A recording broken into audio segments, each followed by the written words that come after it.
So, I'll show you some example of the catalyst effect. A solution of hydrogen peroxide decomposes in the water slowly. That's the change that is not noticeable. You can see it at the left side of the picture. Next is iodine ion acts a catalyst for the decomposition of H2O, O2, produce oxygen gas. The solution turns down to brown color because of the reaction of H2O, O2. With each generates a small amount of I3 on the center. As you can see it, the enzyme of the catalase is about 3 billion times more often than the iodine as a catalyst. If the presence of a very small amount of enzyme, the composition is very viscous, as you can see at the right side.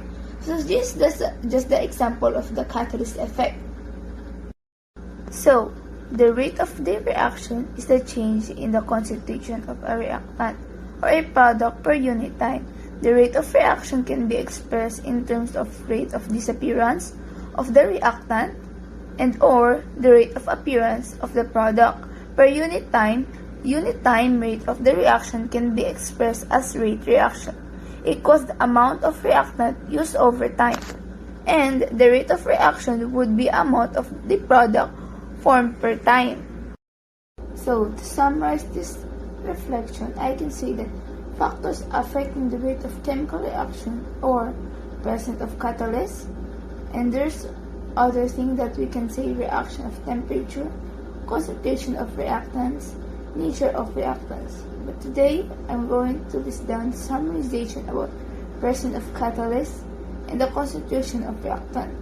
So, the presence of catalyst by speeding up the chemical reaction without consuming itself, while concentration of the reactant is more concentration of reactant, the faster the chemical reaction will occur. So, this is just the summarization about the factors affecting the rate of chemical reaction. So, hope you learned with this lesson and know more about this by searching on YouTube, or you can rewatch this video again.